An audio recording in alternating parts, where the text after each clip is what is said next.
টগবগিয়ে ছুটছে ঘোড়া, গ্যালারিতে বসা লক্ষাধিক মানুষের গগনবিদারী চিৎকারে মুখর চারপাশ। গ্রাম বাংলার হারিয়ে যাওয়া ঐতিহ্যকে পুনরুজ্জীবিত করতে লালমনিরহাটের বড়বাড়িতে বসেছে এই বৈশাখী মেলা।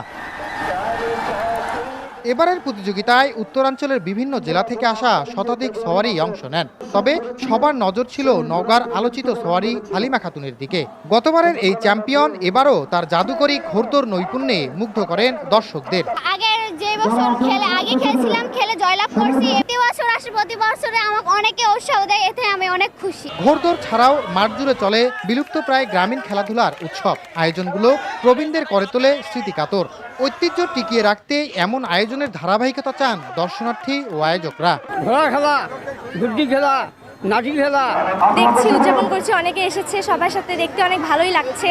ছেলে মেয়েদের নিয়ে আসছি, ওরাও সবাই আনন্দ অনুভব করতেছে। বছরে দুইবার করে যদি চলে তাহলে এই মাদক থেকে যুব সমাজ অনেক দূরে থাকবে।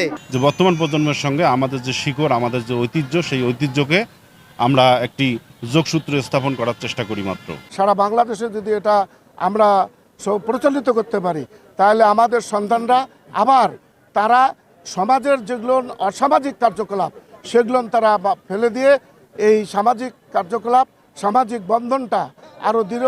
শুক্রবার বিকেলে উৎসবের উদ্বোধন করেন ত্রাণমন্ত্রী আসাদুল হাবিব দুলু। তিনি মনে করেন অপসংস্কৃতি রুখতে শেখরের এই গ্রামীণ সংস্কৃতি পাড়ায় পাড়ায় ছড়িয়ে দেওয়া জরুরি।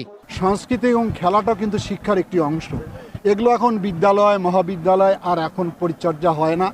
আমরা চাই যে খেলাধুলার সংস্কৃতিটা গ্রাম পর্যায়ে, শহর পর্যায়ে, স্কুল এবং বিভিন্ন শিক্ষা প্রতিষ্ঠানে যাতে পুনরায় চালু হয়। দিন শেষে মনোজ্ঞ সাংস্কৃতিক অনুষ্ঠানে লোকজ গানে মেতে ওঠে হাজারো মানুষ। বাংলার ঐতিহ্য রক্ষায় এমন আয়োজন অব্যাহত থাকুক, এমন প্রত্যাশাই উৎসবে অংশগ্রহণকারীদের। জামাল বাদশা, দেশ টিভি, লালমনিরহাট।